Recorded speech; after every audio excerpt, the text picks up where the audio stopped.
from GIK. I did my computer systems engineering from GIK. So then I did my MBA from LUMS. And after that, I did work for a services company. I ran a services company for 3 years, and after that, we started Priceoil. So that's a little context about how I didn't jump directly into an entrepreneurship journey and took a services company route to becoming a product company. So I think Arslan, you can go next. Thank you. अस्सलाम वालेकुम, मेरा नाम अरसलान जावेद है। CS17 से मैंने batch 17 में computer systems मैंने की थी और GIK के दौरान ही मैंने फ्रीलांसिंग काफ़ी शुरू कर दी। वो दूसरे साल में कोई हमारा सीनियर होता था, उसने कोई सेमिनार दिया फ्रीलांसिंग पे और ओडेस्क पे, तो वो मेरे से मिस हो गया। तो लेकिन मेरे दोस्तों ने उसके बारे में बहुत बताया, मैंने एक्सप्लोर किया, तो मैंने फ्रीलांसिंग शुरू कर दी। फिर 2 साल मैंने काफ़ी फ्रीलांसिंग की, जिसमें 3D एनिमेशंस वगैरह मैं बना के ना दुनिया में क्लाइंट्स थे उन सबको मैं बना के देता था। तो उससे मेरे में कॉन्फिडेंस काफ़ी आ गया। और जब ग्रेजुएट हुआ तो 3D प्रोजेक्शन मैपिंग एक नई टेक्नोलॉजी उस टाइम पे आई हुई थी, 2011 की बात है। तो वो मुझे नज़र आई, तो वो मैंने एक्सप्लोर की और मुझे उसका डेमो बना लिया। और उस डेमो की बेसिस पे वो मैंने बहुत सेल किया पूरी दुनिया में, Boston, New York, Dubai, Berlin, Manila, जगह जगह मैंने ना 3D प्रोजेक्शन मैपिंग की। और 2019 में उसमें मैं वर्ल्ड चैम्पियनशिप भी जीता जर्मनी में, और इस तरह के और मल्टीपल अवार्ड्स भी जीता।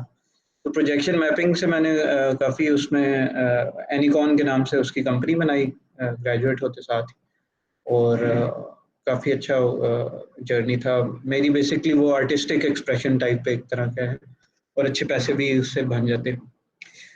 उसके अलावा 2015 में मैं शफीक अकबर से मिला, जो कि बेसिकली रियल एस्टेट की उनकी एक एम्पायर थी यूके में। उन्होंने सेल्फ मेड बिजनेसमैन है, उन्होंने यूके में एम्पायर बनाई थी, और वो पाकिस्तान के लिए कुछ करना चाहते थे और इधर आए कि इधर grana.com वो स्टार्ट करें ना। तो शुरू में ही मेरी उनसे मुलाकात हुई, विजन उनका मुझे बहुत अच्छा लगा, सेम फ्रीक्वेंसी पे थे, तो उन्हें मैंने ज्वाइन कर लिया 2015 में उनके साथ एज को फाउंडर ऑफ grana.com। तो फिर ये 5 अभी 6 साल होने वाले हैं। ये जर्नी काफ़ी इंटरेस्टिंग रहा है। अब नेशन वाइड हमारे 53 ऑफिसेज हैं, और पाकिस्तान में बेसिकली रियल एस्टेट का साफ सुथरा काम ना लेके आ रहे हैं। तो that's it. Sharoon. Thank you. Yeah, my name is Sharoon. I am a graduate of batch 15 in mechanical engineering, but never really had a single day of outside of graduation exposure into mechanical engineering. I graduated and got hired into Unilever as a management trainee, jahan par, had my career been a linear path, I would have probably spent my years in factory or supply chain, but it wasn't meant to be. I got into sales, and in sales, I think उस वक्त एक event हो रहा था कि there were these global customers that were entering into Pakistan metros and Carrefours of this world, and Unilever, being ahead of the curve at that time, was setting up like a strategic sales unit, which was more around forecasting and more around strategic negotiation and all. So I worked with these customers for about 2-3 years, then worked in trade marketing, channel marketing, and setting up the retail architecture strategy for Unilever. I think in 6th year into my job, I recognized that technology could play a very, very big role in how the landscape evolved. And with that clear intent in my mind, with another co-founder, left Unilever to start a B2B, आप कह लो, software as a service business by the name of Salesflow, which happens to be the market leader in Pakistan. Well, market leader नहीं, मगर खैर one of the only systems in Pakistan जो कि consumer good space को track करता है. Salesflow currently has about 100 people that work for it. 60% of the population consists of GKians, and developers से लेके account managers. It does an annualized flow-through revenue or transaction recording of about $2.5 billion, or about 2% of Pakistan's GDP flows on it. And once the organization was in its decent shape, then I started another company by the name of Jugnu, which is a B2B e-commerce platform. I see Abdullah Abrar, who has joined in. So he has just joined in as a graduate trainee in Jugnu. Jugnu basically ji retailers को empower करता है to place orders to any manufacturer whenever they want to and get delivery within a 24-hour window. We do our own warehousing, we do our own logistics. So it's a fairly ambitious bet that we are taking on disrupting the distribution ecosystem of Pakistan. And I think it's going to keep me busy for the next 5 years at least. Got it. Thank you, everyone. So people are joining in. So I think अभी उन्हें थोड़ा settle होने में time लगेगा. Basic question I think जो मेरे हैं, what I'll do is I'll act as a student, और जब तक students हमारे थोड़े comfortable होते हैं आप तीनों से, तो मैं questions आप लोगों से पूछ लेता हूँ. I think जो basic questions होते हैं जो आप तीनों एक एक करके answer कर सकते हैं कि based on your experience, what do you guys suggest कि हम पहले MBA कर लें जिस तरह दिल ने किया था, या शेरून की तरह पहले थोड़ी जॉब करके ले लें, एक्सपीरियंस ले लें ताकि हमें मार्केट का आइडिया हो जाए किस तरह है, या फिर टोटली अरसलान वाला आउट लें और डे वन से ही हम एंटरप्रेन्योर बन जाएं. तो one by one I think let's start with Sheroon. Sure. So I think fairly, I think everybody has their own path to success. Or their own path to reaching out towards success. I think there was a time when we were graduating when it was a very different Pakistan. And, if I look at really, even my batch, I think Umair and I are from the same batch actually. And 90% of our batch isn't 95% of our batch isn't even in Pakistan. So people would typically go out to US or Australia or elsewhere for their masters. And then, they would have an ambition to just settle abroad. I wouldn't deny that I had very similar ambition too, but I think the Pakistan we live in today is very different. The ecosystem is rapidly evolving. While you see a lot of saturation coming in the Western markets, aapki jitni developing markets hain, they are really on the boom or the rise even when it comes to flow of venture capital, or even if it comes to basically just basic digitization. And Pakistan, to khair main kahunga, the process has just begun. In this day and age, even if you feel that you should get work exposure to polish your professional skills, go for it. But if you want to go for professional exposure, I would highly recommend, अगर आपके दिल में entrepreneur बनने का कभी भी ख्वाब है, तो please do not work for MNCs or large corporations. Go and work for a startup, because the kind of skills that will impart in you and help you to become an entrepreneur will be very different. The number of entrepreneurs we see coming out of the likes of Careems and Food Pandas are very different compared to, let's say, the founders that came out of Unilevers and Nestle's, because Unilevers and Nestle's and Reckitt's by default are designed to make you lead a comfortable life. And an entrepreneur will never have a comfortable life. In fact, entrepreneurship is meant for people who do not like comfort, who are happy with discontent and discomfort. So I would recommend, I think fresh out of college, if you have a business idea that you believe in, start a startup. If you do not have a business idea that you firmly believe in, or you feel that you lack the professional skills to start a startup, go work for a startup. And when you work for a startup and you feel that you are ready, then start a startup. If you feel that you need some more exposure, then go do an MBA to build your professional network. I see a lot of entrepreneurs who went on to do their MBAs either from Pakistan or from outside Pakistan and then started their own startups. But I think there is no substitute for rolling your sleeves and getting your hands dirty into the work or the field that you are passionate about. The sooner you do it, the better off you are. Thank you, Sharon. Arslan, what are your thoughts on it?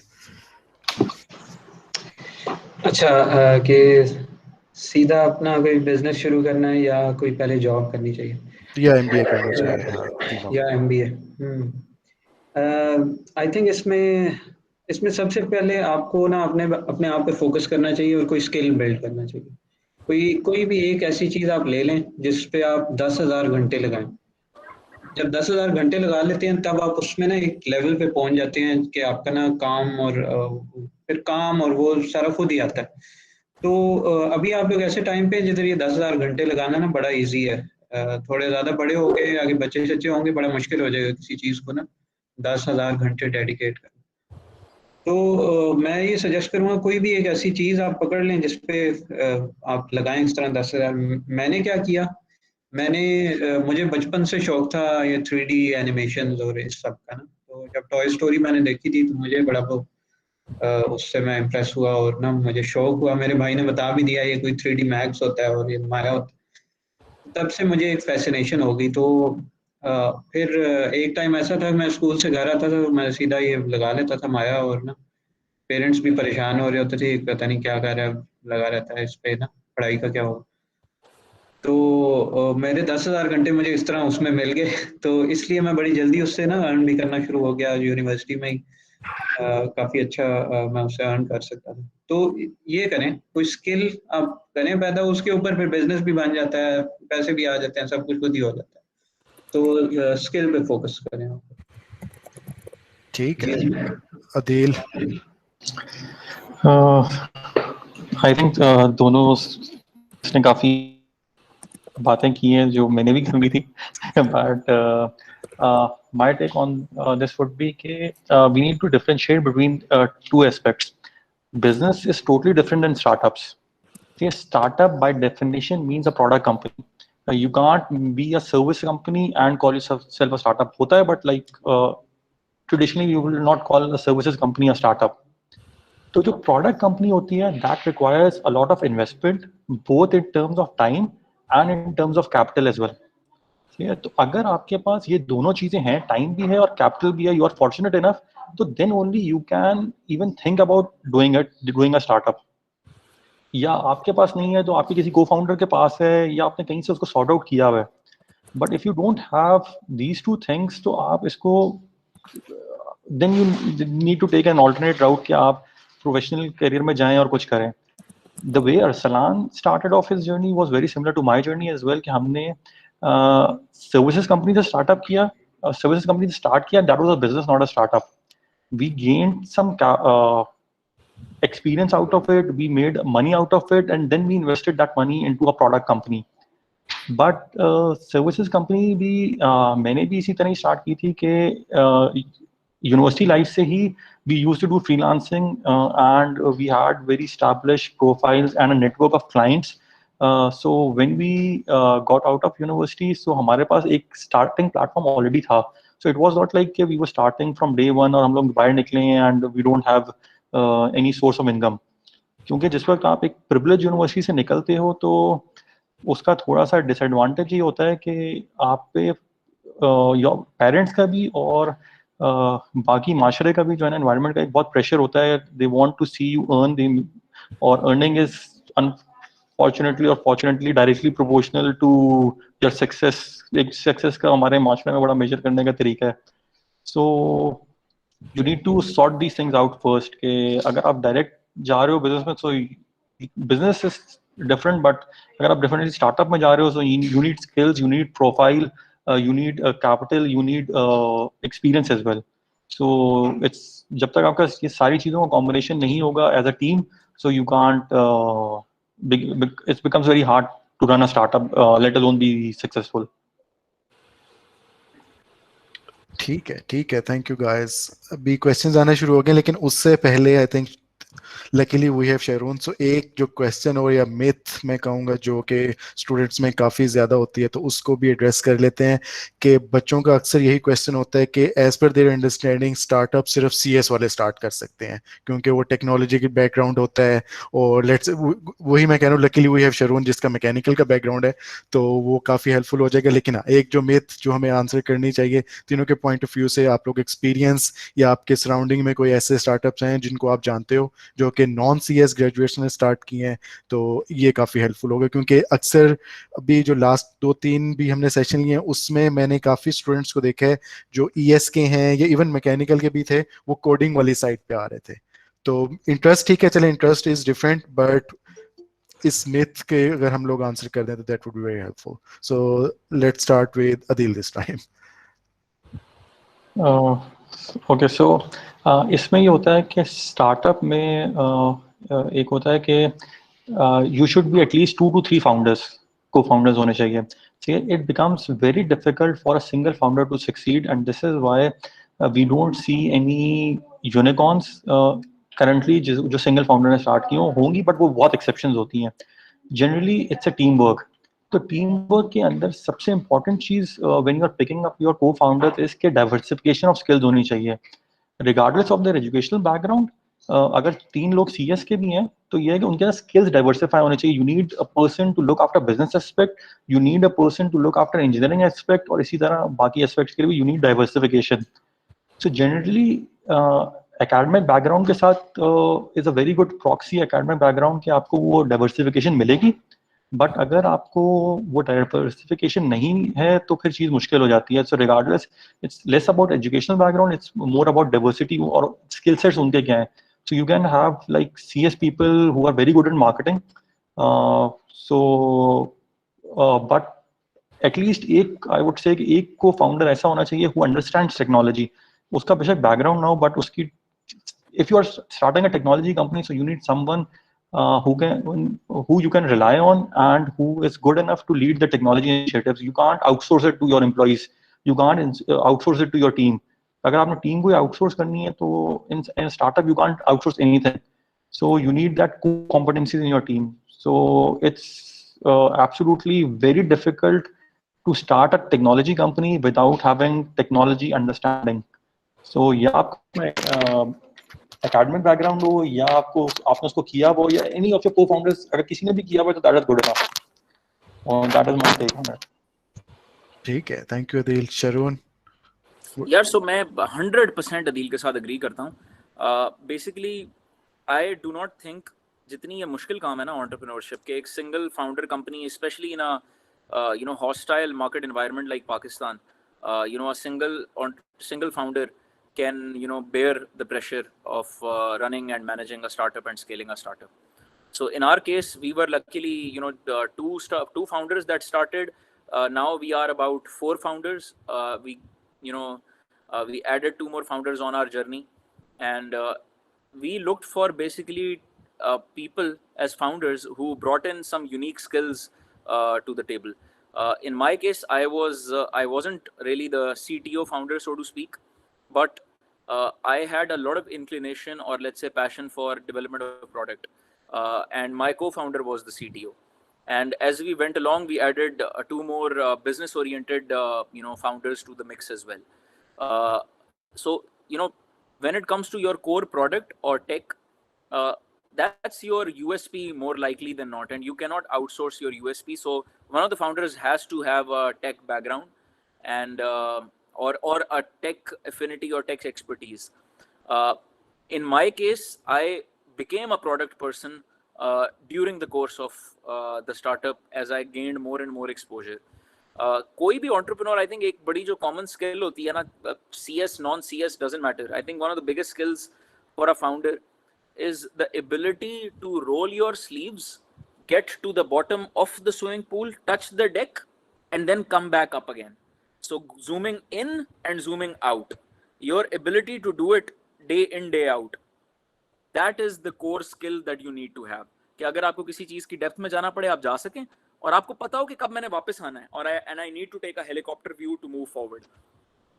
As long as you have those skills, you will always be able to, I think, find people that can work with you as co-founders, or you can start building your own team of technical people to go along.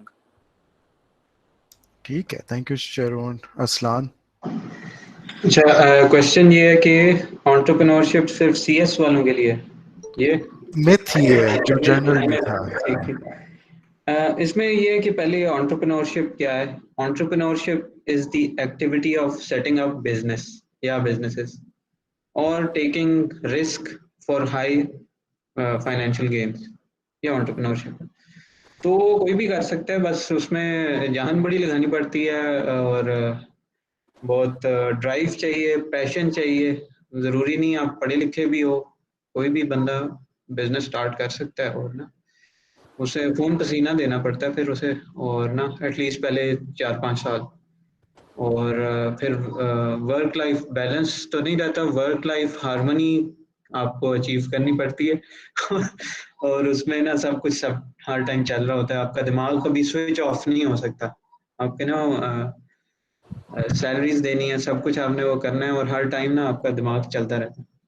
तो ये चाहिए, ज़रूरी नहीं CS का हो। हाँ, आजकल technology businesses सबसे ज़्यादा बन रहे हैं और सबसे ज़्यादा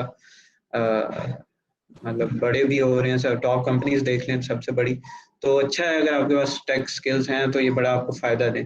लेकिन मैंने ये सीखा कि साथ साथ सेल्स के स्किल ना वो भी बहुत ज़्यादा इम्पोर्टेंट है, और सेल्स का स्किल ना ये आप सब अगर सेल्स ट्रेनिंग्स की वीडियोस देखना शुरू कर दें, कुछ लोगों को फॉलो करना शुरू कर दें, वो आपका बड़ा यूजफुल स्किल होगा, और वो आपको काम में भी और जिंदगी में वैसे भी आपको बड़ा फायदा देगा, क्योंकि हर टाइम आप सेल्स कर रहे होते हो, अपने बच्चों को कन्विंस करना है कि आपने सही पढ़ाई करनी है ताकि आपका फ्यूचर अच्छा हो, वो आपको सेल करना पड़ेगा, आप जबरदस्ती नहीं कह के कर सकते सेल्स। तो सिर्फ ये नहीं है कि सीएस वाले होते हैं, बाकी सारे भी आ सकते हैं। ठीक हो गया, थैंक यू I think ये गाइस। अरसलान ने जो एक बात किया ना, I would really like to add, a founder is a salesman every single day. So you have to be a salesman. कभी आप अपने एम्प्लॉइज के लिए सेल्समैन होते हो, उनको अपना विजन बेच रहे होते हो, कभी आप एक्सटर्नल चीज के लिए सेल्समैन होते हो, उसको आप कंपनी का फ्यूचर बेच रहे होते हो, कभी आप अपने कस्टमर्स के लिए सेल्समैन होते हो जिनको आप बेसिकली सर्विस बेच रहे होते हो। सो आप फाउंडर इररिस्पेक्टिव वो सीटीओ है या कोई भी है, he has to be a salesman every single day. ये तो कॉमन है ऐसे ही। Very interesting guys. So I think एक क्वेश्चन लेते हैं। आयशा हबीब का क्वेश्चन है, what were your hurdles in initiating startup? तो आई थिंक अरसलान आपसे स्टार्ट करते हैं, अगर आपकी थी कोई। नहीं, हर्डल्स काफ़ी ज़्यादा हर्डल्स, क्योंकि मैंने सीधा अपना बिजनेस स्टार्ट किया था, तो उसमें बहुत सी गलतियां करके मैंने सीखा, और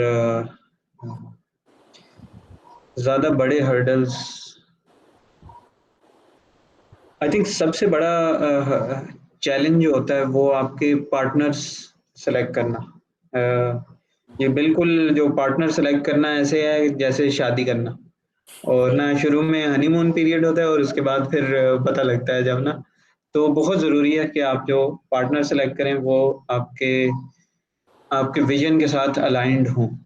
और इसके अलावा ये है कि अपना बिजनेस हो तो उसमें इस तरह होता है कि कभी आप बहुत ज़्यादा कर रहे होते, कभी कभी डिप भी आ जाता है, तो उस टाइम पे आप अपने आप को आपने वो एनर्जाइज करना और वो कॉन्फिडेंस लाना अपने अंदर, और फिर वो एनर्जी लेके आना, वो बड़ा चैलेंजिंग होता है, और वो ना आपको प्रैक्टिस करने से ही आता है वो। ठीक है, गुड। शेरवन, आपके क्या थॉट्स हैं? if I understood the question correctly, hurdles क्या face किए मैंने for example, तो मैं I think I would say कि 2015 में जब एटलीस्ट मैं पहली दफ़ा एंटरप्रेन्योर बन रहा था या जर्नी अपनी स्टार्ट कर रहा था, तो एनवायरनमेंट बड़ी फ़र्क थी। I think I went to SECP office myself to register the company, went to FBR myself to issue an NTN, and you know NTN number नहीं इशू हो रहा कि पहले बैंक अकाउंट खुलवाओ, बैंक नहीं अकाउंट खोल रहा कि पहले NTN नंबर लेकर आओ, और you know उस वक्त मेरी ये सारे काम खुद लाइन में लग के किए, and coming in from a senior management close to a director level role in an MNC, उसके बाद ये काम करना it seemed awkward as well कि यार ये मैं मतलब कैसे करूँगा या क्या, but I think having a co-founder really helped. So the days I was down, he was up. The days he was down, I was up. And I think सबसे बड़ी initial hurdle जो है ना, वो है आपका दो चीज़ें, एक आपकी टीम यानी आप किन co-founders के साथ काम कर रहे हो वो क्रैक करना, एंड उसमें मैं कहूँगा कि यार देखें, आप जब फाउंडर सिलेक्शन करें ना, more than the skills, more than anything else, go for people whose values system align with yours. उनकी values वही हो जो आपकी हैं, और उनका मिशन इन लाइफ वही हो। जो आपका है, एक बंदा जो आपको ये कहता है ना कि यार मैं एक अपना बिजनेस कर रहा हूँ मगर चलो साइड पे मैं तुम्हारे साथ इधर कंट्रीब्यूट करूंगा, I would recommend not to do it. Go for people who burn their boats. अगर आप अपनी कश्ती जला के कोई काम स्टार्ट कर रहे हैं, find people who are also doing the same and they don't have a safety plan कि यार ये कर लेंगे अगर नहीं चला तो. दूसरी चीज I would say is basically getting to or discovering an idea and executing an idea that demonstrates your ability to generate revenue. That there is an idea that you are able to sell to a customer and make money or income out of it, and prove that that traction is there and demand can be generated. These are the two things, और ये दोनों काम करने बहुत मुश्किल हैं. Like-minded people, some of us are lucky. I was lucky. You find them, but the second part of cracking a business model or an idea takes a lot of iterations, takes a lot of time, and we should be absolutely willing to invest that time and energy to do that. ठीक है अदील, आपका experience कैसा रहा है? कौन कौन सी hurdles आपको आई हैं? I think her cheese hurdle होती है. स्टार्टअप में it's very difficult to pinpoint कि एग्जैक्टली क्या हर्डल थी. हर चीज़, हायरिंग आपकी हर्डल होती है, paying their payrolls is a hurdle, technology बनाना is hurdle because you can't afford the best people in the town. सही है. सो पैसे रेज करना इज एन इशू, कस्टमर्स को कन्विंस करना is an issue, strategy finalize करना अपने even after between co-founders is difficult. कि जी हर किसी का जो है वो थोड़ा थोड़ा फर्क होता है. सो ओवरऑल स्ट्रैटेजी सेम होती है, but like how to reach it, consensus develop करना, रिलेशनशिप्स को साथ लेकर चलना, सो काफ़ी सारे चैलेंजेस आ जाते हैं इस तरह के. But other than that regulatory challenges बहुत सारे हैं आपके. तो आपको हर चीज़ करनी पड़ती है विदाउट अ टीम. सो आपको फाइनेंस भी देखनी पड़ती है, आपको एचआर भी देखनी पड़ती है. So you have to become like jack of all trades.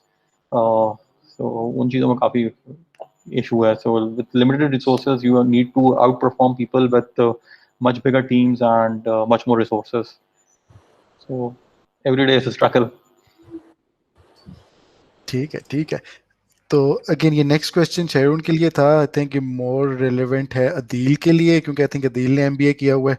तो अदील, उसमें मुजम्मिल पूछ रहे हैं, please your experience with MBA program, also MBA right after engineering versus MBA after a job experience, what would you rate better? यार MBA का मेरा तो experience बहुत अच्छा था. इट ऑल डिपेंड्स कि आप किस पर्पस से एमबीए कर रहे हो और आप कहाँ से एमबीए कर रहे हो. So don't just do it for the sake of degree. So if you don't know why you want to do an MBA and what you want to get out of the program, so I think you should go to job और वहाँ से आप कुछ experience लो और फिर करो. So हर किसी का जो path to the reason for MBA different होता है. So मुझे पहले से ही पता था कि I was fortunate enough to have this clarity bachelor's के अंदर कि I have to go and I did my MBA right after GIK. And I was also fortunate enough to get an admission at that point in time, क्योंकि generally सारे MBA schools में fresh grads के लिए slots काफ़ी कम होती हैं. बल्कि अब तो बहुत सारे top schools ने जो है mandatory कर दिया 2 years work experience. So if you want to get into those schools, so वहाँ पर ये है कि काफ़ी मुश्किल हो जाता है to get into without an experience. But it's all about कि आपका अपना विजन क्या है and what you want to achieve. कुछ लोग एमबीए सिर्फ इसलिए करते हैं कि उनकी करियर प्रोग्रेशन रुक जाती है, विच इज़ फाइन. तो उसके लिए उनको करना बहुत ज़रूरी है. But other than that, just for the sake of doing it, I won't recommend it to do it. I would recommend if you are not absolutely clear, so it's absolutely better to get an experience or try to figure out what you want to do in your life. ठीक है. शेरून, अरसलान, आप कुछ add करना चाहेंगे इस topic पे? नहीं, I think I just spoke. I just replied to the comment as well. देखिए मैंने MBA नहीं किया, but I think there is absolutely nothing wrong. I think it's great to do it, but probably do it after, let's say, a year or two of work experience, so that you are also able to relate and you have built some expertise or experience in doing that. Some of the best founders that I have seen are people who have done their MBAs as well. And there are some great founders who have not done their MBA. So either ways, I think it works. You should really focus on your development as an individual. I think I had to study a lot more after becoming an entrepreneur with respect to business skills, with respect to making business models and learning about the world of valuations and all. That probably I could have learned also while doing an MBA. So it really depends on your journey. If you can do an MBA, sure, do it. But I would recommend do it after a couple of years of work experience so that you're able to relate better. ठीक है, अब्दुल्ला का question अभी मैं skip कर रहा हूँ, अली रजा पे आ रहा हूँ. ये कंटिन्यूएशन है आई थिंक लास्ट क्वेश्चन की, वो जो हर्डल्स वाला हम डिस्कस कर रहे थे कि what were the hurdles specially after pursuing a 4-year undergrad in engineering, including the struggle to convince yourself as well as your family to make the leap. तो शरून आपसे स्टार्ट करते हैं इस पे. यार मैं अपनी पर्सनल आपको बता सकता हूँ. मैं मतलब you cannot convince anybody to take any वो step in their life. But मुझे 6 साल हो गए थे जी काम करते हुए. मेरी एक 2 साल की बेटी थी और I had a working wife who was also, by the way, my batchmate from GIK, and she was working at Nestle and I was working at Unilever at that time. And when I decided to quit, while Kanza clearly was aligned with me that you should absolutely quit, because वो तंग आ गई थी मेरी entrepreneurship की बातें सुन के उसने कहा कि यार भाई कुछ कर ले या बकवास करना बंद कर दो, just go ahead with life. But I think the reaction from my parents was absolutely not positive. The reaction from Kanza's parents was absolutely not positive. I remember when I resigned, I used to get calls from my mother, from Kanza's father, कि ये क्या decision है? What kind of idiotic decision is this? You are doing a high-paying job. You have a family. You do not come from any super rich background के पीछे अब्बा की जायदाद है और उसके साथ तुम survive कर लोगे. But I think there was a fair amount of self-belief कि what's the worst that can happen? I mean, and this is something जो कि मैं fresh graduates को ज़रूर कहूँगा. You start your own venture, and let's say it doesn't work out. You go back to the job market, yaar, and you find a great job, because the skills and the experience and the exposure you have built will not be shared by anybody else. The kind of experiences you would have had would be unparalleled. So never hold yourself back because you feel कि यार ये तो बहुत बड़ा risk है. I could have gone back I can still go back to the industry and find a better paying job than I was at, let's say, 5 years back. And this should never hold you back. अल्लाह ताला ने वो आपको जो risk लिखा हुआ है वो चलो वो एक वो आप कह लो philosophical या religious बात है, but more importantly you always go ahead in life. Even if you have to take 2 steps back in life to move 10 steps forward later on, do not shy away from it.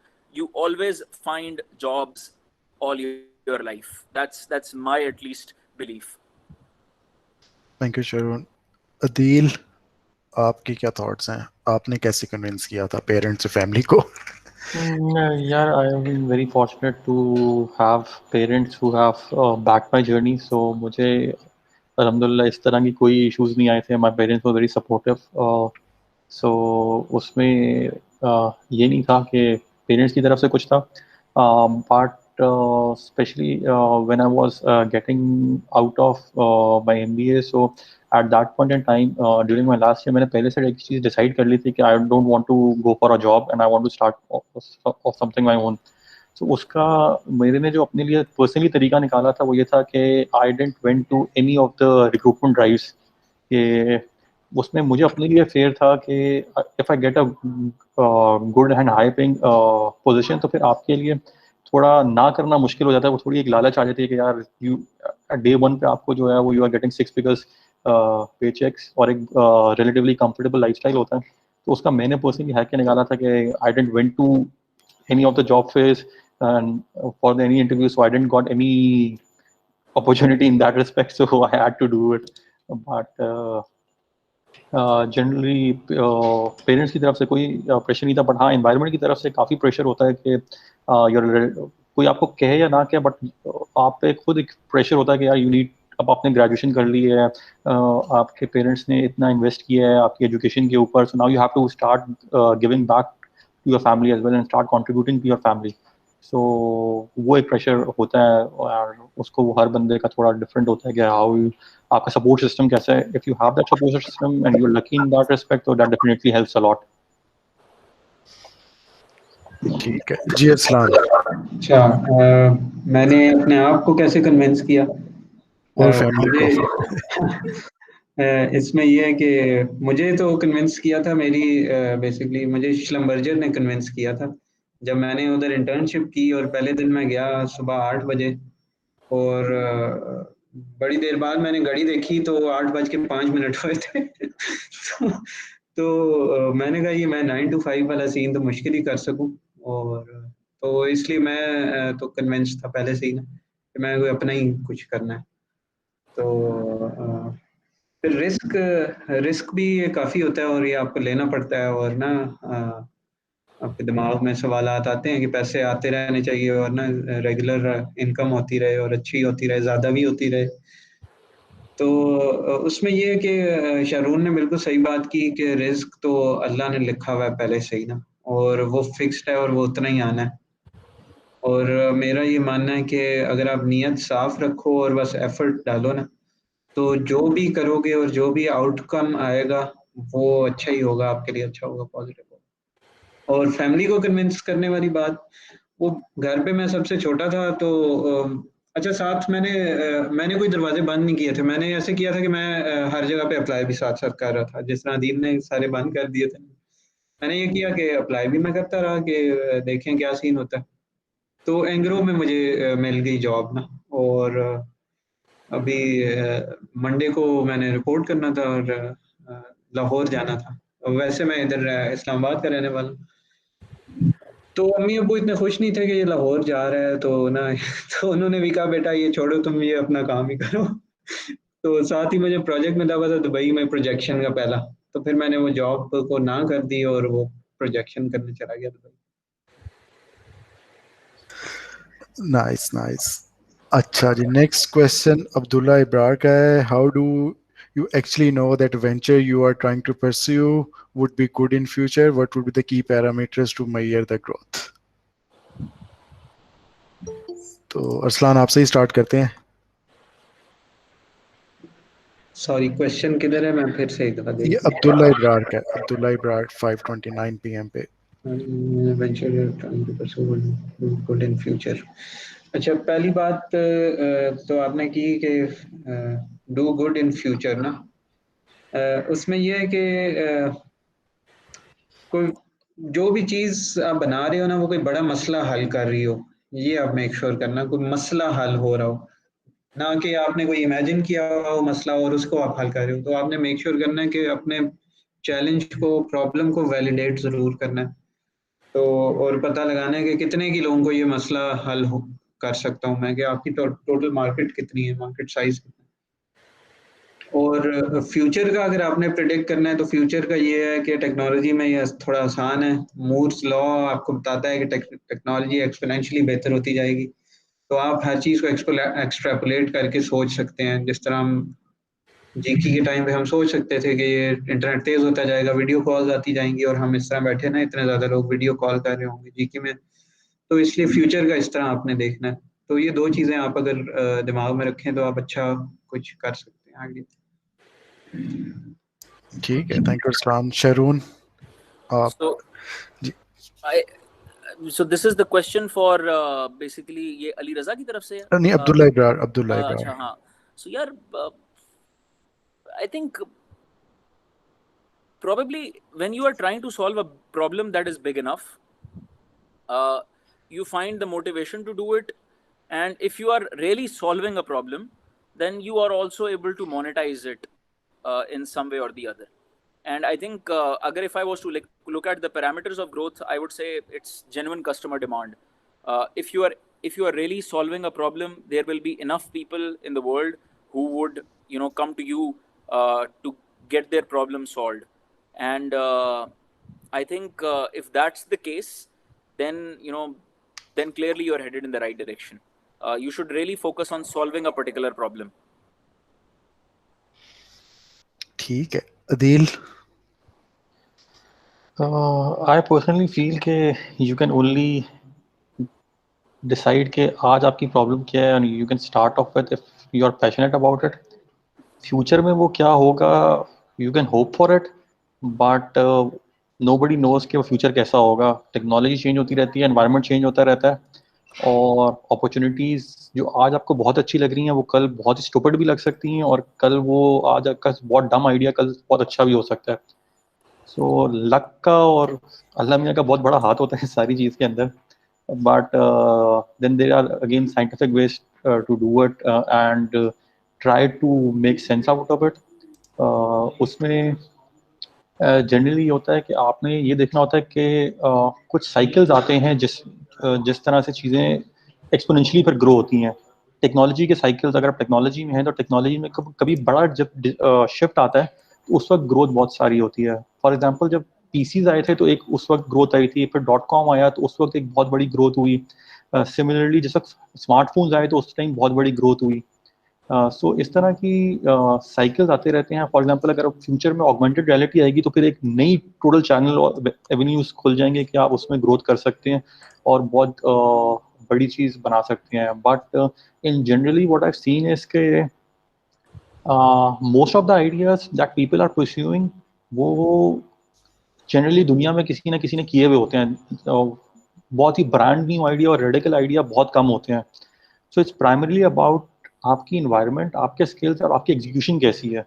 So it's more than an idea, it's about execution these days. So it's not के आप may be आपको इतने बड़े हो और आपका कोई brand new idea हो, but the important thing is not to be the first one doing it, the most important thing is the last man doing it and last man standing doing it. Facebook was not the first social media platform, Google was not the first search engine, Microsoft was not the first operating system. So इस तरह की चीज़ें first होना इस generally लोग उसको pursue करते हैं कि जी बहुत कोई अच्छी चीज़ है, but when you are first तो आपके पास एक एनवायरनमेंट भी नहीं होता। So like when we all started off हमारे पास उतना इनेबलिंग एनवायरनमेंट नहीं था जितना आजकल के बच्चों के पास है।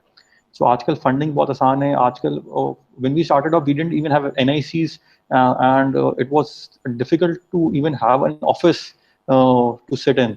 आजकल तो you can just apply and have a very flashy office with all the amenities in place. So उस तरह चीज़ें environment काफ़ी change हो रहा है। So but generally it's अगर problem large enough है, as Sharoon pointed out, people are willing to pay. Even अगर आज नहीं पे कर रहे, future में पे करेंगे, probably you can live with it. ठीक है, नेक्स्ट क्वेश्चन आई थिंक मुझे भी थोड़ा कंफ्यूजिंग लग रहा है। आई थिंक ये फ्रीलांसर्स के लिए ज़्यादा रेलिवेंट है। अरसलान अदील, अगर आप हसान का क्वेश्चन पढ़ लें, what is your say on managing on improving your skills as a freelancer and managing academics while you undergrad और building a skill to start freelance with managing studies. इसमें मैं अपना एक्सपीरियंस शेयर करता हूँ। Basically जी की मैं दूसरे साल के बाद हर टाइम मैं तो ओडेस्क पे होता था, और ना उस टाइम पे ये 4G वगैरह नहीं थे, तब 2G होता था, और भी कभी कभी ऑन किया करते थे। तो मैं उस पे जब भी आपको कोई काम मिल जाता था ओडेस्क पे, वो 2 ईमेल्स एक साथ आती थी, मैं वो 2 ईमेल्स का वेट हर टाइम करता रहता, चेक करता रहता हर टाइम। तो शौक ज़्यादा था मुझे इस वजह से, तो ना स्टडीज़ मैंने बैलेंस कर ली थी। आप मैनेज कर लेते हो जब किसी चीज़ का आपको बहुत शौक हो ना, तो स्टडीज़ में भी ठीक ही रहा था। 3 से ऊपर ही था GPA, आई थिंक क्लास में सेकंड था। तो किसी चीज़ का पैशन हो ना, आप दिन रात उस पर लगा देते हो और आपको फिर ये टेंशन नहीं रहती कि किस तरह मैं बैलेंस करूँ। जी अदील, आपकी कैसे है इस टॉपिक पे? सो उसमें 2 चीज़ें थी। एक तो ये था कि I was not the brightest kid in my class, so I was not the topper, और उसका प्राइमरी रीज़न ये था कि मैं उतना पढ़ता नहीं था। तो जब आप इतना पढ़ते नहीं है तो आपके पास काफ़ी टाइम अवेलेबल होता है। सेकेंडली बीइंग इन GI के वी गेट वेरी फॉर्चुनेट कि हमारा कोई टाइम वेस्ट नहीं हो रहा होता है इन टर्म्स ऑफ कि आपने ट्रैवल भी नहीं करना। सी आपने क्लास में अगर आप गए हो क्लास में और दूसरी क्लास में एक क्लास का गैप है, तो आप कमरे में आकर आप कुछ कर सकते हो, जो कि बाकी पाकिस्तान में लोग नहीं कर सकते। They have to be in the university and वो ज़्यादातर वेस्ट हो जाता है आज। सेकेंडली अगर आप क्योंकि पूरा टाइम हॉस्टल में होते हो तो आपको कोई ना किसी की शादी में जाना है ना आपको किसी से मिलने जाना है। सो आपके पास टाइम की तो आई एम नॉट श्योर कि GI के ग्रेजुएट्स जो है वो कैसे कंप्लेन कर सकते हैं, टाइम नहीं है। इट्स ऑल अबाउट कि आप उस टाइम में कर क्या रहे हो. एंड आई थिंक आप अगर मैंने तो गेमिंग भी बहुत सारी की थी सही है, तो पढ़ाई इतनी नहीं की थी, बट लाइक इतनी थी कि फिर भी गुजारा हो जाता था. तो फिर आपके पास बहुत सारा टाइम है, और आजकल तो पीपल इवन कांट कंप्लेन कि कहाँ से सीखें. मतलब Google is the best tool, आप उसको यूज करें, आपको MIT के प्रोफेसर मिल जाएंगे, बेस्ट प्रोफेसर आपको जो है स्टैनफोर्ड के मिल जाएंगे, आपको जो है वो हार्वर्ड के मिल जाएंगे, और वो भी सब कुछ फ्री पड़ा हुआ है. आप कोर्सेरा पे जाएं, वो आपको स्कॉलरशिप दे देते हैं. So the part is not कि कहाँ से सीखना है और क्या सीखना है. The part that people need to figure out is के उनके पास वो मोटिवेशन है, and then they can dedicate their effort towards it. क्योंकि टाइम तो बहुत सारा है GIK में, मतलब 24 घंटे होते हैं. 24 घंटों में से आपकी क्लासें जो है वो डेली की, मेरे ख्याल में अगर आपके लैब्स ना हो तो 3 घंटे से ज़्यादा की क्लास नहीं होती. लैब्स भी मिला लें तो 6 घंटे की क्लास होगी, बाकी 24 घंटे आपके पास हैं. आपने उसमें से यंग हो, सोने की भी कोई मतलब, you don't need to sleep 8 hours, you can live with 4 hours. Most of my classmate were sleeping for 4 hours. It's regardless कि वो बाकी टाइम पे क्या कर रहे थे, बट लाइक टाइम पे तो कोई कंप्लेन नहीं है. सो रिसोर्सेज भी आपके पास, इंटरनेट बहुत अच्छा है. सो सीखो यार, मतलब. ठीक है, थैंक यू दिल. शेरून, कोई कमेंट आप करना चाहो इस पे? मैं तो कभी फ्रीलांसर नहीं रहा, तो मैं कुछ नहीं कह सकता. ठीक है, नहीं CDS में कुछ फ्रीलांस नहीं किया? हो यार. सो I would probably say कि one of my, क्या कहना चाहिए उसे, एक batch junior Ahmed Mustafa, he just joined us as director operations from Reckitt in Jugnu. तो मैं और वो डिस्कस कर रहे थे कि यार probably I think the amount of juggling and the amount of hustling we did at CDS. I think for reference, I was in CDS for 4 years, and last year I was the coordinator for CDS. So I think the amount of hustling we did in society work at GIK taught us a lot about how to be an entrepreneur, in all honesty. It built a lot of professionalism, and it just developed a lot of sense of hustling कि यार करना है काम, अब बस just figure out कैसे करना है. And that really helped, even in the job, or even when I was starting my own. So freelancing is good यार. Anything that you do that helps out something, चाहे वो आपका pro bono consulting work हो, या वो आपका even I would say freelancing for developing, let's say, some technology for somebody else. It really, again, work ethic develop करने की बात है. वर्क एथिक जो भी चीजें आपके अंदर डेवलप कर सकती हैं, sense of honouring a commitment, जो भी चीजें आपके अंदर डेवलप कर सकती हैं, I think they really help. Makes sense. Thank you guys again. I think last question है, अगर किसी और का भी questions हैं तो please type in कर लें. hand raise के लिए hand raise हुआ था, उस पे हम last में आते हैं. but अशर का last question है, at what scale do you actually need a office space for your startup?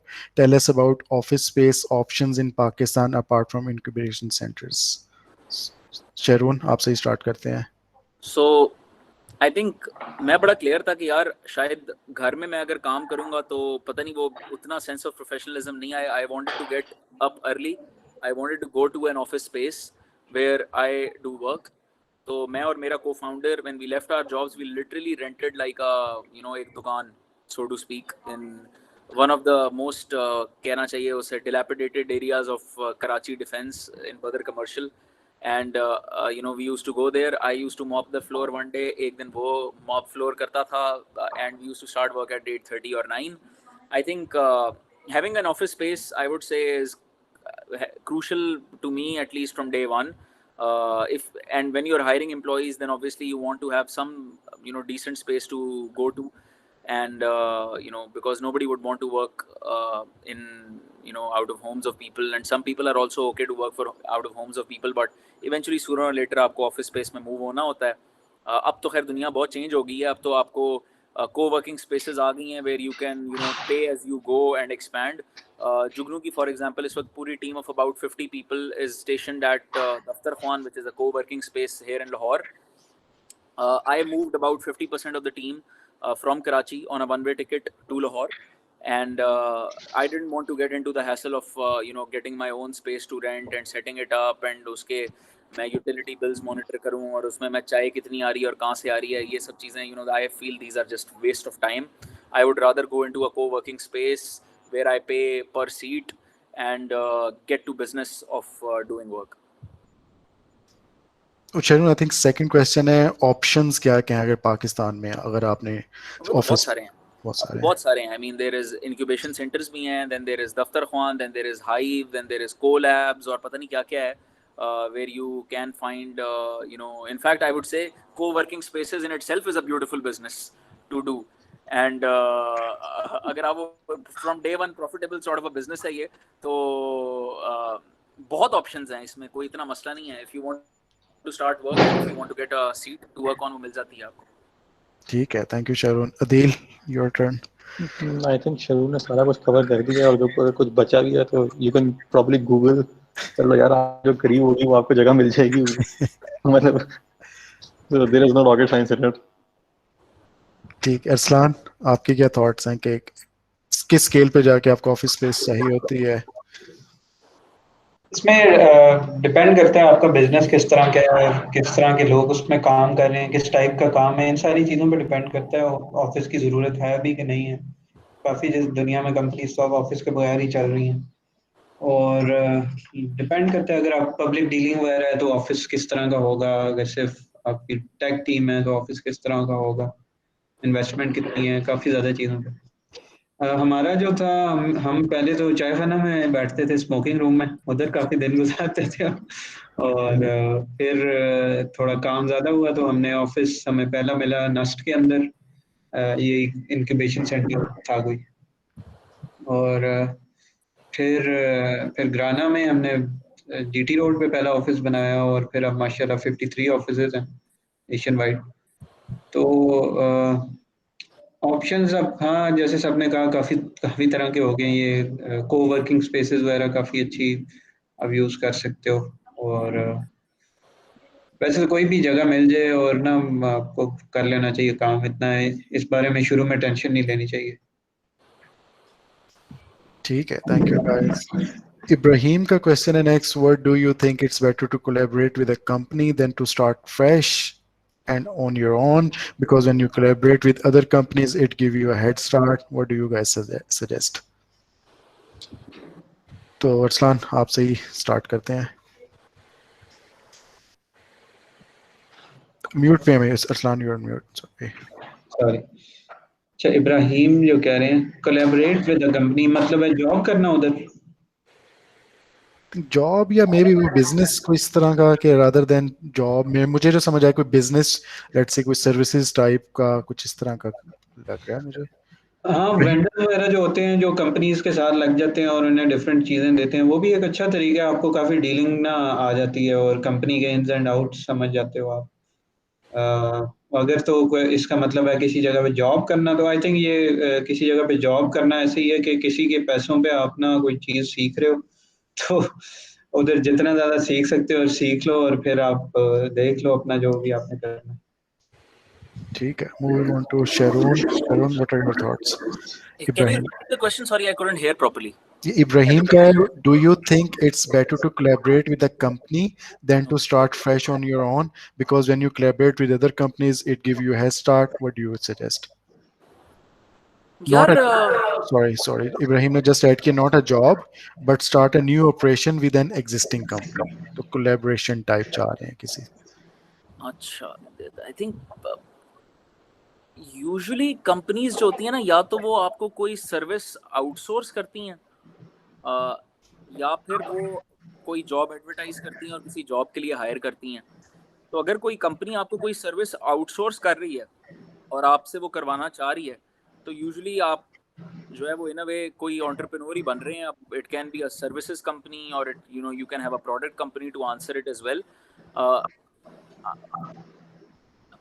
I don't understand the question properly, to be honest, but I would say कि most likely अगर आप जो है वो कहीं job भी करते हैं, initially you will learn some skills and you will learn at somebody else's expense. Or if you want to start your own business and you want to attract another company to become your customer, either ways it's cool. जी Adeel. Basically it depends upon your business. आपका business है क्या? अगर आप collaborate कर रहे हो तो बेसिकली एसेंशियली वो आपका कस्टमर है और आप उसको सर्विसेज प्रोवाइड कर रहे हो इन टर्म्स ऑफ प्रोडक्ट और service. So it's always better to have a customer. Ideally, you should have a customer before starting.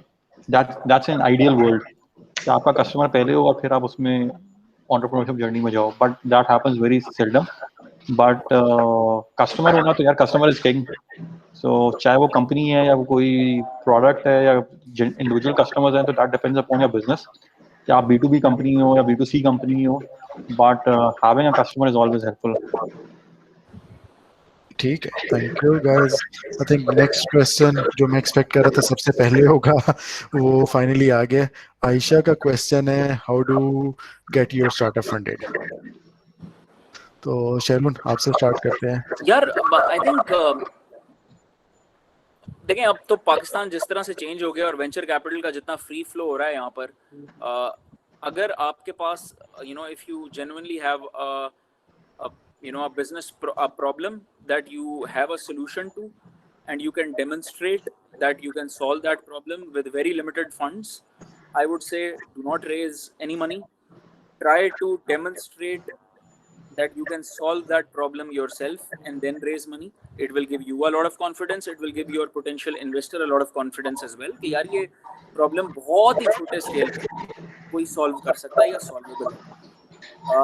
But let's say if you have found a problem that cannot be solved without raising some level of capital, then put up a pitch deck, go to an investor. There are tons of investors available that you can reach out to. Pakistan के अंदर भी VCs हैं, आपके जितने startup competitions वगैरह हो रहे हैं वहाँ पर जाकर आप पिच कर सकते हैं. Although I personally am of the view कि unless you have thought of a really big idea, आप छोटे लेवल के ऊपर डेमोन्स्ट्रेट कर सकते हैं that you are able to solve a problem. Once you can demonstrate that, then you should be able to raise funds. Raising of capital आज के पाकिस्तान में I do not think is that big a constraint as it used to be. You will always find people who will connect you to potential investors and all, जो आपको कर सकते हैं. अभी मैं इस स्टेज पे ये बात नहीं करूंगा कि आपको किस तरह के इन्वेस्टर्स को अट्रैक्ट करना चाहिए, which I feel I've seen some of the most amazing founders that I knew get into the hands of wrong investors. मगर अभी I think वो premature discussion है इस वक्त करना. I would say try to demonstrate that you are solving a problem that you can solve at scale. वो छोटे से लेवल पे demonstrate करें पहले. जी अदील, आपके क्या थॉट्स हैं इस पे? यार फर्स्ट राउंड ऑफ फंडिंग जो होता है वो that typically comes from 3 F's what we call it in VC world, friends, family and फूल्स.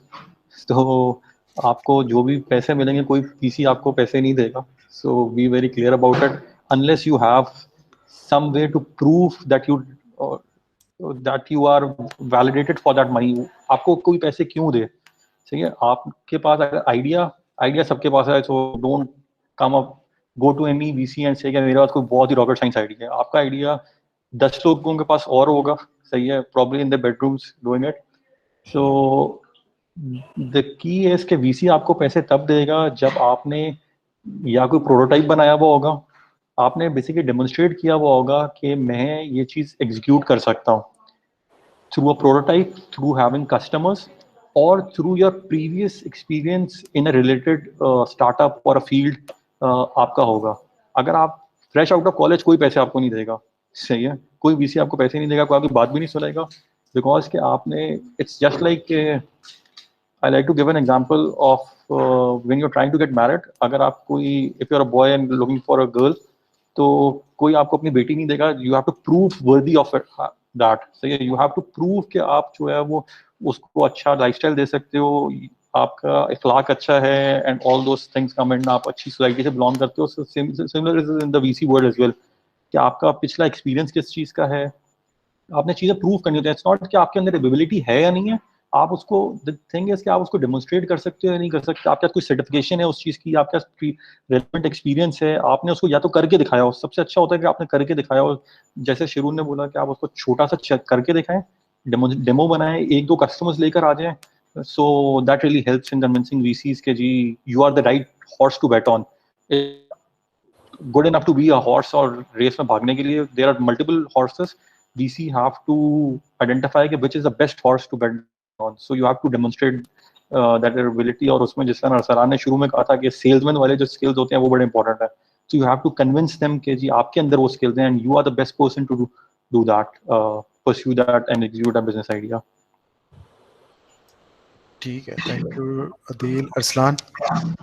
अच्छा, फंडिंग कैसे रेज करते हैं? फंडिंग वैसे मैंने रेज की तो नहीं है, लेकिन उसमें यही है कि आप कोई अच्छी चीज़ बना दो तो लोग खुद ही पैसे लेके आ जाएंगे. आपको इतना वो करने की ज़रूरत नहीं. कोई बड़ा मसला हल करो ना, आप पहले फोकस ये रखें, तो बड़ा मसला हल करेंगे, तो जब आप वो करेंगे ना, हल कर देंगे, तो वो खुद ही खबरों में आ जाएंगे और खुद ही वीसी भी आ जाएंगे, खुद ही लाइनें लग जाएंगी, सब कुछ हो जाएगा. सही बात है. ठीक है, गुड हो गया. अच्छा, हमजा हफीज का क्वेश्चन है, how do you go about finding a tech co-founder, through personal relations और एनी प्लेटफॉर्म्स? अदील, आपसे स्टार्ट करते हैं इसका. आपको तो घर में ही मिल गया था, लेकिन लेट्स से किसी के घर में नहीं है अगर भाई, तो फिर क्या करें?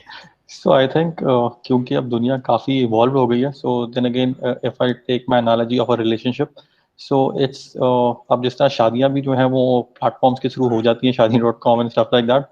So the platform is not important कि प्लेटफॉर्म क्या है. The thing is कि आप उस बंदे को कम से कम इतना जानते हो कि आपकी वैल्यू सिस्टम्स जो हैं, जैसे शुरू ने पॉइंट आउट किया था, वो सेम हो. सो प्लेटफॉर्म इतना इंपॉर्टेंट नहीं है, बट जनरली होता ही है कि आपके पर्सनल रिलेशनशिप्स अगर हो तो वो आपको वो चीज़ आसानी से मिल जाती है. But there are also examples of very great founders being able to find their co-founders through a tweet. So इस तरह की चीज़ें हो जाती हैं, बट जनरली वो सिर्फ ये नहीं होती कि किसी ने ट्वीट किया और आपको को-फाउंडर की लाइनें आ जाएंगी. इट्स ऑलवेज अबाउट कि आप उन पे उस रिलेशनशिप पे इन्वेस्ट करें, get to know the person, उसकी मोटिवेशन वही है, उसका वैल्यू सिस्टम वही है, and also is he also interested in that problem as well. So ये नहीं है कि अगर आपके घर का भी co-founder है, just bring it on board and start doing it. कि वो जो विजन का अलाइनमेंट है वो that is more important rather than the source and the person, in my personal opinion. So ठीक है, थैंक यू अदील. शरून, आपने कैसे ढूंढा था? आई थिंक मैं तो भाई सीधी बात है, at work found somebody who was technically equipped, but he wasn't even a pure tech co-founder. We then both of us over time became more and more affiliated with tech, started to get a team up, but हमने अपना product vision बनाना शुरू किया था कि यार product का vision क्या होगा. And then we basically hired a head of development who then started to work with us. But आप कह लो, being an engineer probably I would say helped, because I could relate to what we were trying to do, and then I could acquire some technical skills on the go यार as well. अब ये तो होना चाहिए ना एक founder को, he should be able to learn on the go. अगर आप वो नहीं कर सकते तो फिर आप founder बन ही नहीं सकते. तो ये हुआ था कि I think probably you should be able to, I think अगर आप vulnerable अपने आप को रखते हो ना, कि आप you go out and you expose yourself more and more to the external world, you work in an environment, you meet 10 people, you go to seminars, you meet 100 more people, आपको लोग मिलेंगे, आप network करोगे, and if you are lucky enough you'll find somebody who also has affinity or is a tech co-founder as well. It's really about going out there and reaching out. वो कम ही होता है कि आप अदील की तरह लकी हो आपको घर में कोई मिल जाए, या मेरी तरह आप लकी हो आपको वर्क प्लेस पे कोई मिल जाए. आपको थोड़ी एफर्ट करनी पड़ती है, you have to reach out. जी अरसलान, आपको जरूरत पड़ी थी, या अगर आपको ढूंढना है को-फाउंडर तो आप कैसे ढूंढेंगे? वो जोड़े आसमानों पे बनते हैं. इसमें यह है कि कोई एक स्टैंडर्ड तरीका नहीं है. आइडियली आपके कोई जानने वाला हो, ज़्यादा अच्छी तरह आप जानते हो तो वो ज़्यादा आइडियल हो. वैल्यूज़ खास तौर पे सबसे ज़रूरी है. हम तीनों आई गेस इस बात पे एम्फसाइज कर रहे हैं कि खास तौर पे इंटेग्रिटी और रिस्पेक्ट, ये कुछ वैल्यूज़ हैं बहुत ज़रूरी जो आपके को फाउंडर्स में होनी चाहिए. और बिल्कुल जैसे अदील ने कहा, कहीं से भी आपको मिल सकता है, एक ट्वीट से भी. कल ही मैं एक एग्जांपल देख रहा था, वो किस्ट पे एक कंपनी है, नई आई, कोई गोरा सीईओ लेके आए हैं वो तो, और उसका सीटीओ पाकिस्तानी है, और वो कहता है मैं ये पाकिस्तानी से ना एक फाइबर पे मिला और हमारी उधर बात हुई और उधर से हम कनेक्ट हो गए. तो कहीं से भी हो सकता है, सही फ्रीक्वेंसी मैच हो जाए आपके, और ना बस यही मैटर करता है। ठीक है, थैंक यू सर। चलो नेक्स्ट क्वेश्चन स्पेसिफिकली आपके लिए है, जहां आपने मेंशन किया था कि लेट्स से अगर आप वहीं फेल हो जाते हैं तो वापस जॉब पे जा सकते हैं, तो वो पूछ रहे हैं कि उसमें जब आप वापस जाएंगे तो कंपटीशन बहुत ज्यादा नहीं हो जाएगा for the years you have missed in the corporate life? यार, let me tell you something. Agar, for example, if I'm interviewing somebody today and let's say that person has 5 or 6 years of work experience or 4 years of work experience, and अब मैं hypothetical एक number आपको दे देता हूँ. Let's say उस बंदे की तनख्वाह जो है वो एक certain level को cross कर गई है. Let's say $2,000 a month को cross कर गई है. And if that person is haggling a lot over money, I would actually judge that person. Because after a certain point in time, I think आपके जो जायज़ खर्चे या ज़रूरियात हो जाते हैं, जब वो पूरे हो जाते हैं ना, then you go for a bigger purpose, fulfilling work and all that, those things in life. So if you, even if you fail as an entrepreneur and you can go back to a job that can support your lifestyle, you can always start the process of rebuilding. It doesn't matter, yaar.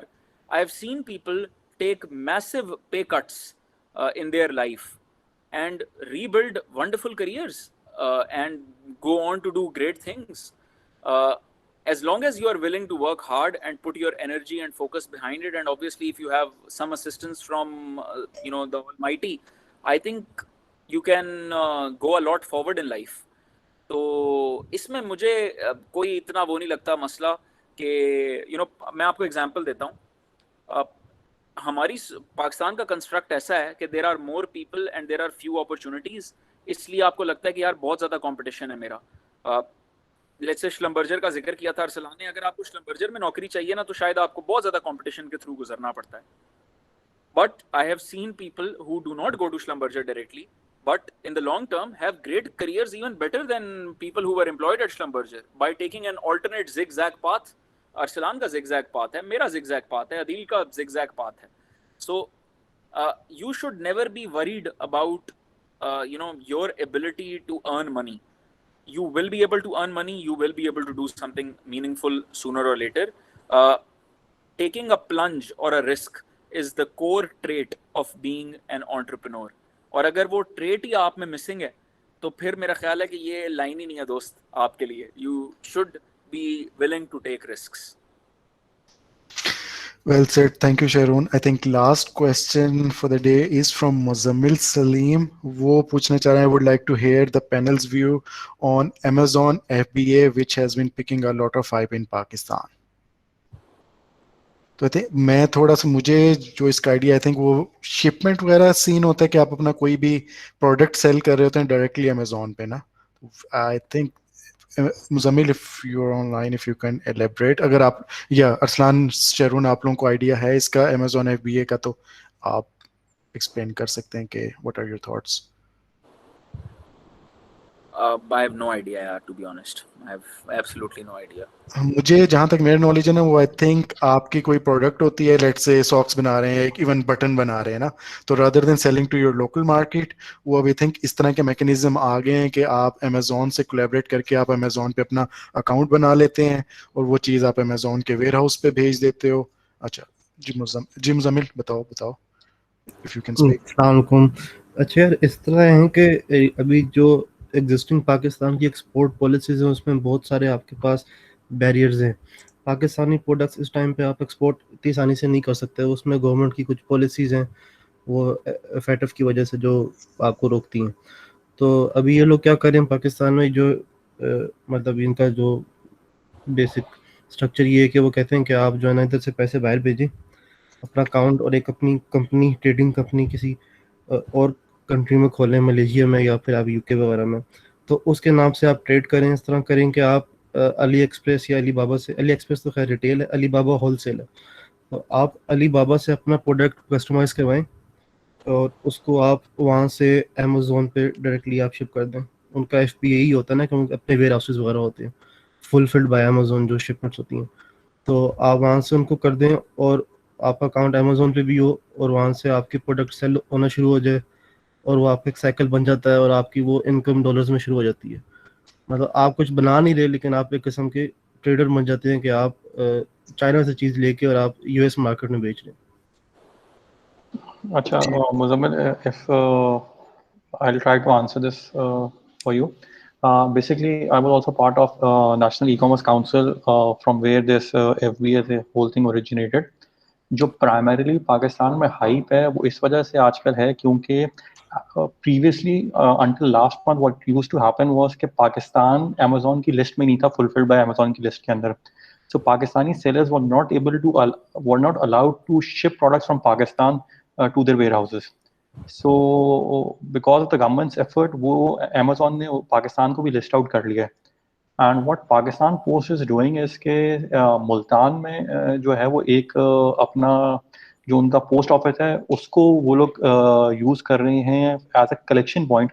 वो FBA नहीं होगा, but since Pakistan post is the collaborator with Amazon to ship parcels from Pakistan to their warehouses.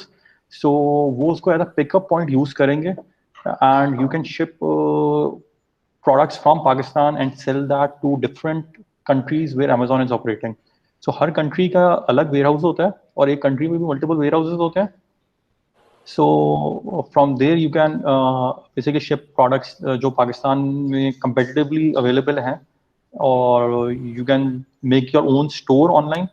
For example, there is a very good startup called Bera. They were incubated in NIC Peshawar, so they make Peshawari chappals. So they have gotten listed themselves on Amazon, and then they are using that FBA services fulfilled by Amazon service to sell those Peshawari chappals. Thank you, Adil. Sharun, Arsalan, I think Sharun को तो ID नहीं, अरसलान आपको भी नहीं है, तो I think Muzammil answer हो गया होगा आपका. तो ये अगर फॉलो अप क्वेश्चन है तो बता दो आप. नहीं, बिल्कुल ठीक है, थैंक यू. ठीक, any more question guys? We have 11 minutes. किसी का कोई क्वेश्चन पेंडिंग हो, रह गया हो?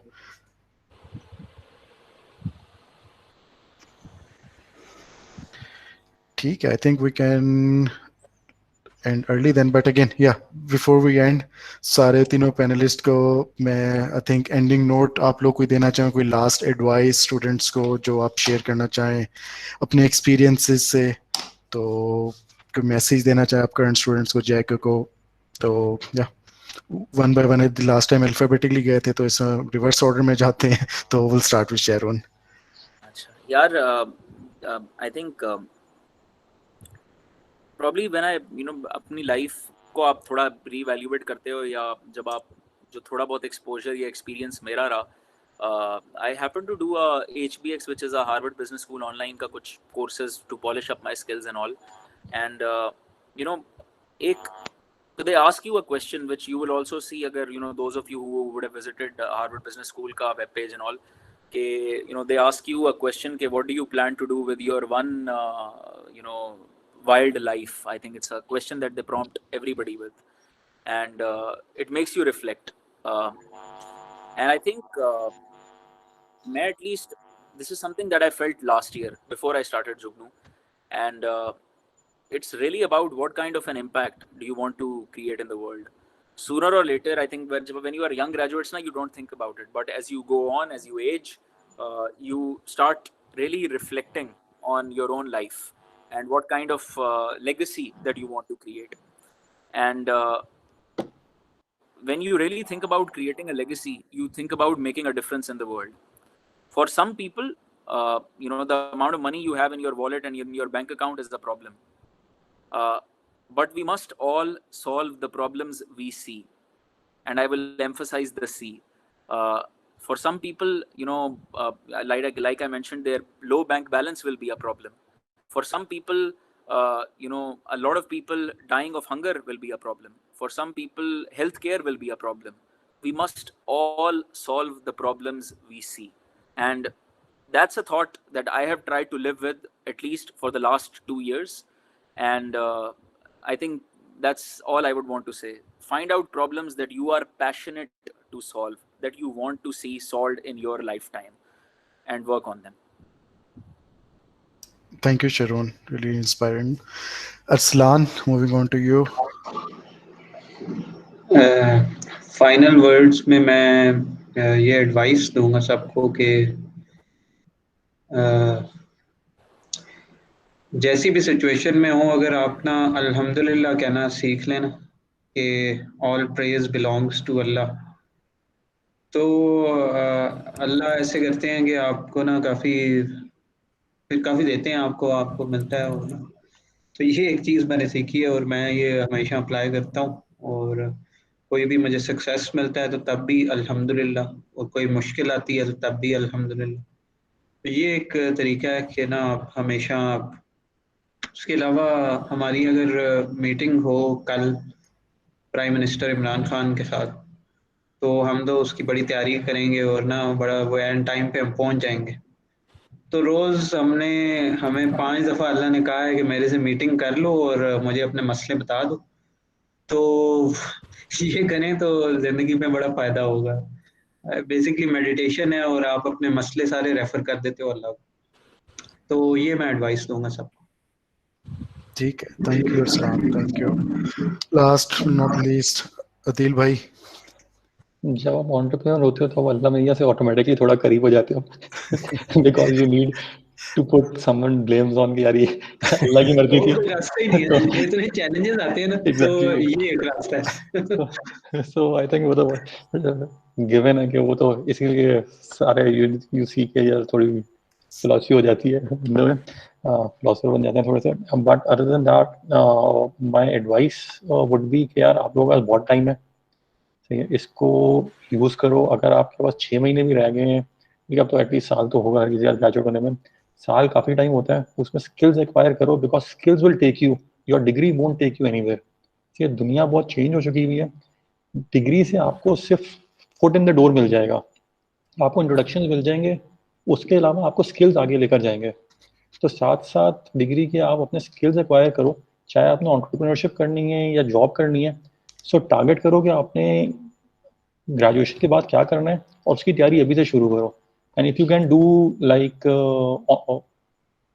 फ्रीलांसिंग कर लो, so that doesn't only give you money but वो आपको बिजनेस भी सिखाती है, आपको जो है वो पैसे भी बहुत सारे मिल जाते हैं, मोटिवेशन भी मिल जाती है, और सबसे इंपॉर्टेंट स्किल आपके पॉलिश हो जाते हैं, जो कि एक थर्ड पार्टी उसको वैल्यूएट करी तो आपको भी पता लग जाता है आप कितने पानी में हो। सो स्किल्स एक्वायर करना बहुत इंपॉर्टेंट है आजकल की दुनिया में, और सीखते रहो चीज़ें और टाइम को इफेक्टिवली यूटिलाइज करो, क्योंकि ये सबसे दुनिया में वो टाइम है जिस वक्त आपका कोई प्रेशर नहीं है और सबसे ज़्यादा आपके पास कम रिस्पॉन्सिबिलिटी है। इसके बाद आपके पास रिस्पॉन्सिबिलिटी बढ़ती रहेंगी, और ये के साथ आपके अंदर थोड़ा टेम्परमेंट भी कम होता रहता है to learn new things. So probably इस टाइम को सबसे अच्छा यूटिलाइज कर सकते हो आप लोग। तो माय एडवाइस वुड बी कि यार make best use of this time, learn करो, स्किल्स लर्न करो, एंड रिसोर्सेज तो बहुत सारी हैं लर्न करने के लिए। There is no barrier to learning and knowledge these days. ठीक है, थैंक यू अदील। हमारे गेस्ट स्पीकर भी आ गए हैं, अगर उन्होंने कुछ कहना है तो तो ठीक है, नहीं thank you guys, thank you so much, it was really helpful. Hopefully students के लिए भी हेल्पफुल होगा। और स्टूडेंट्स अगेन मैं ये लिंक इस रिकॉर्डिंग का शेयर कर दूंगा सोसाइटी प्रेसिडेंट्स के साथ, लिंक्डइन पे भी शेयर होगा तो आप लोगों के पास पहुंच जाएगा। Please reach out to me for any feedback, आप लोग फ्यूचर में किस किस्म के सेशन करना चाह रहे हो, जो आपको फील हो रहा है कि फैकल्टी में या एकेडमिक्स में चीज़ मिस हो रही है, तो उसको अलुमनाई जितनी मैक्सिमम कोशिश कर सकते हैं हम आप लोगों को कोशिश करेंगे। तो ये सीरीज की सेशन की सीरीज ही है, इसको हम कंटिन्यू रखेंगे। और आई थिंक ये saying on behalf of Sharoon, Arsalan and Adeel, आपको किसी किस्म का भी कोई इशू आ रहा हो, एडवाइस लेनी हो, आप इन लोगों को लिंक्डइन पे रीच आउट कर सकते हैं, they would be happy to help. Sure, absolutely. Thank you guys. Thank you guys. Thank you very much. Thank you, man, for Same inviting you. us and giving us the You're opportunity. welcome. Thank you guys. अल्लाह हाफिज़। Have a nice Allah weekend. Hafiz. Allah Hafiz. अल्लाह हाफिज़।